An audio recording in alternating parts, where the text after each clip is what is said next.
Okay, guys, moving on to our turkey.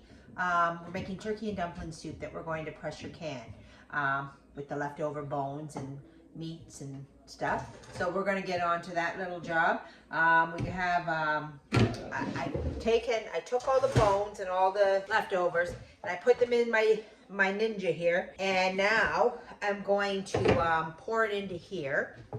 This is, and we're going to separate the broth from the muck. There we go. So I cooked this in the Ninja for about 4 or 5 hours, and to get all the juices, to get all the flavor out of the bones and the skins and everything that's left behind. Okay, so I'm just gonna dump this on this pan here because there's a lot of stuff in there we don't want. There is some stuff that we do want in here, and I'm going to try and find it. I'm just going to go through this, and we'll get rid of, first off, the bones, right? But there is a lot of good turkey pieces. Now this, again, another tedious consuming job, and we don't want stuff that people are going to find, you know, yucky to their sensors, you know, their taste sensories. So we just want to find some nice bits and bobs of turkey and put them in there.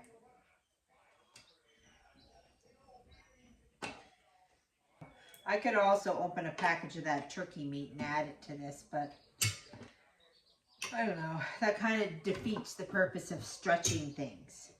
You know, there won't be a lot of turkey in here, but there'll be...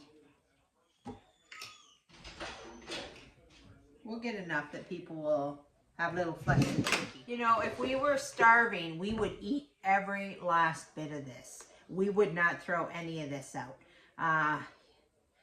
In Russia, you know, during the revolution and when they were really starving there, they were eating the wallpaper paste. That's how they were getting by. That's how they also said there was cannibalism. But anyway, the wallpaper paste used to be flour, so they were taking the wallpaper off the wall and using the paste to eat. You know, during the Civil War, they had a dish they called Vicksburg chicken. Can you guess what it was? Rat. That's what it was, rat. So, you know, we live in a society where we can still get a chocolate bar, where, you know, we can still be picky about what kind of chicken. We don't want the gooey parts of the bird. We just want the nice meaty parts.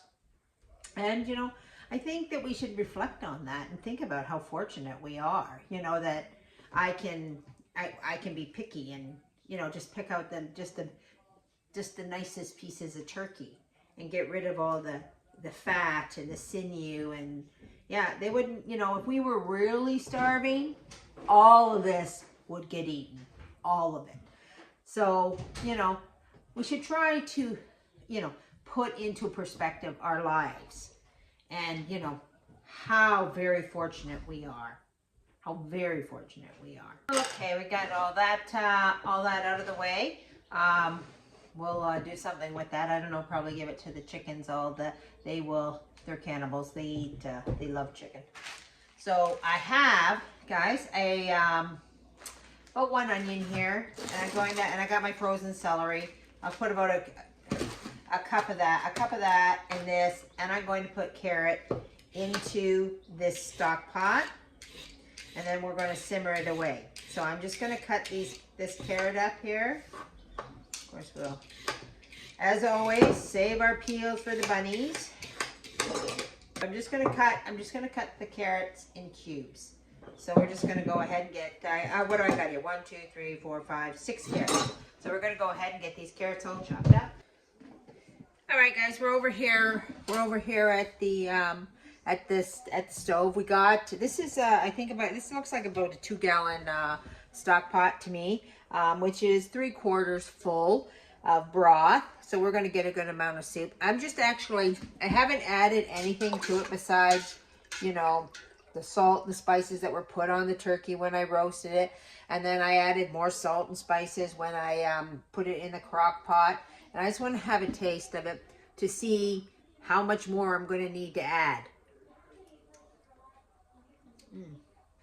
Very tasty. But it needs a little bit of depth, that's for sure. I think our vegetables are going to provide the depth to simmer them away. That's our frozen celery, our frozen onion that I always have on hand, and I cut about 6 carrots and dice them. So I'm going to simmer this. I'm going to use, I'm going to put in here some of our onion soup mix, because I thought that would be nice, and it has a nice variety of things in there that would make our soup taste really good. So we'll just pop that in there. All right, so I want you also to remember that when I'm going to add 2 tablespoons to here.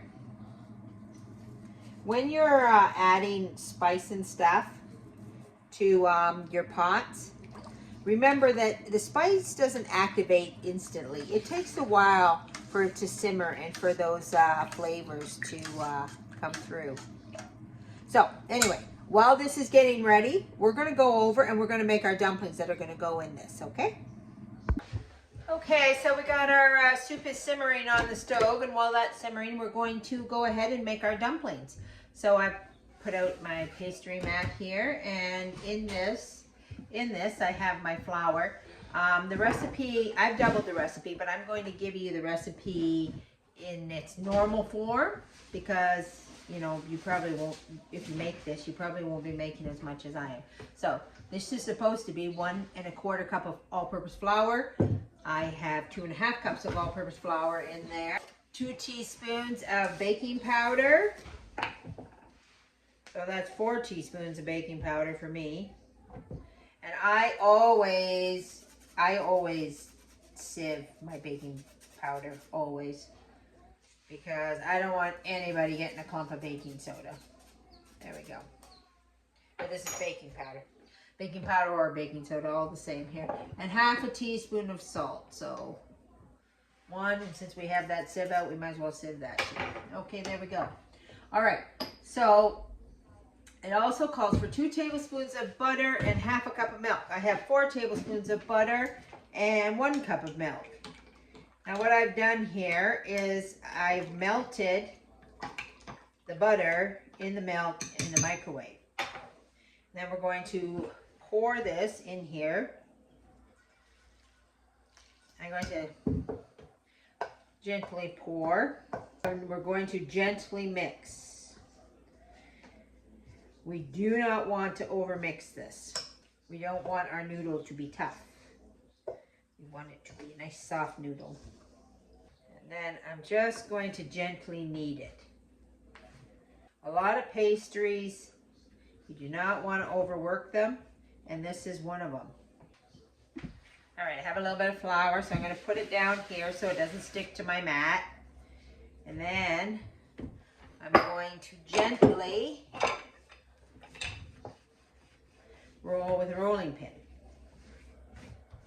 Oh, there's so many things you can make with flour that stretch a dinner or make a less hearty dinner more filling. Like, I mean, I'm over there watching my soup, which I'm going to say is a little bit thin. You know, like it's just a thin broth. There's hardly any meat in it. I've got those carrots and celery in it, but it's like it's not a consomme, but it's about as a filling as a consomme. But this is what we're doing. We're putting these noodles in here, and this is what's going to fill people up. This is what's going to give the substance to our soup. By the way, guys, I've actually never made this before. I'm from the north. This is not our idea of a dumpling. This apparently is a southern thing. But I had it once years ago. I was over at somebody's house and I had it. And it was so good. These little homemade noodles, dumplings that she made were so good. And it was nothing. It was just a chicken broth, nothing with these noodles in it. And I remember thinking in my head, I thought there is nothing to that. And that was probably one of the finest things I'd ever tasted. So we're gonna make our little dumplings here. dumplings. Our idea of a dumpling is, you know, oh, look at that, that's a little wide. I should be standing up. I'm finding this a little awkward. The idea of a dumpling, did I say this? Is, you know, a big clump of dough, steamed dough that you put on top of a stew when you bake in the oven. It's one of the favorites around here. People really like that. But anyway, okay, so we have these little tiny noodles, little square noodles called dumplings that we're going to put in our soup, boil it up, and see how it goes. Okay, I decided last minute that I wanted to put a little lemon in this. I'm putting lemon juice in because I think maybe about a quarter cup. I want this to be a lemon chicken, a lemon turkey. I thought that would be really nice. If you've ever had lemon chicken or anything like that, you know how nice it can be. So let me just give that a taste before I drop in our noodles. Add a little more lemon. There we go. I want to be able to taste the lemon. So now we're going to dump in these. Let's get this up to boiling. And then it's boiling. And then we're going to dump in these dumplings, dumpling/noodles. I'm going to put them all in. There we are. It reminds me of a pierogi, so I'm assuming this will cook really fast. That dough will boil up really fast. Okay, and then we're going to go over to the table and we're going to can this stuff. All our noodle is sitting on the top, so we got a measuring cup because I want to be able to better control the juice. We want to have a nice mixture. We don't want one jar to be all broth and the next jar to be all noodles.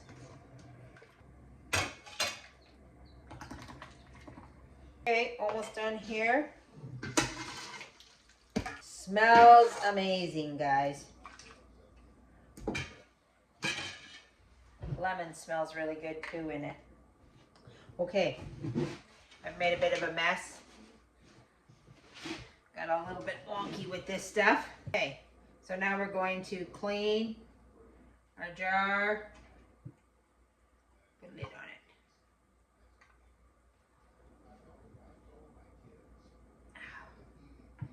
Red hot. These lids on, and then we're going to take it over and put it in the pressure canner. All right, guys, here we are. We're back over here at the stove. We've put in here in the pressure canner, we have put 3 of these jars of water in here. I boiled it first because the soup I was putting in was hot. So you want to make sure you can go cold if what you're putting in is cold. But what I was putting in was hot, so I go hot, hot. Put the lid on. Now I have to wait for this to boil, and then once this starts to steam and this comes out, then I have to let it steam off the old air in here before I cap it and process. Processing time for this is 75 minutes for soup once we get to 11% pressure. Okay, it's steaming, so that was fast. It was because everything was hot. So I'm gonna time that for 10 minutes and then we'll put the topper on. Okay, guys, we're all done prepping our turkey and this is what we've got. This is what we got from our $17 turkey. Now, it doesn't seem like much. Maybe. I don't know. You expect food, lots of food. But it is a lot. Let me tell you. Okay, so we have 200 grams of turkey pouches here. 200 grams of turkey in the grocery store is $7.49. 9 packages. We have $68 worth of turkey right here. If you're buying your little packages off the grocery store, that's what we have here, $68. Now this soup, and we had the soup for supper, and it was delish. The dumplings, our new fan favorite here. Everybody loved them, so that was good. But anyway, so we have basically 13, these are like 2 jars. So we have basically 13 jars, And the nearest comparison I can compare it to is Campbell's Chunky Chicken Soup, which is roughly $3 a can. So 13 times 3 is $39. This is $39 worth of soup if I were to go buy Campbell's Chunky Chicken Soup instead of processing it myself. So basically, what we have here is $110 worth of processed food, and we paid $17 for a turkey. That's it. 6 carrots, a little salt here, a little pepper there, a little onion, what we contributed to this, is minimal, right? So this is how we save money and get ahead with the groceries. We must do the work ourselves. This soup, it was the bomb, so that we're not going to have no problem with people eating this. And this is basically free. Like, this is the cost of, this is what you do with the stuff nobody wants to eat. This is what you do with the leftovers. This is the pure meat product. This is, a lot of what a lot of people throw out. And we made $39 worth of food with stuff that people want to throw out. Okay, so that's it today, guys. Go get yourself a turkey and do something cool with it. Save yourself some money. Stay tuned. Our next video from the haul is probably going to be the kidney beans. We're going to process those kidney beans and get them on the shelf. And you don't want to miss that. Okay, guys, we'll see you next time on Back to Basics with Mandy. Have a good day and God bless.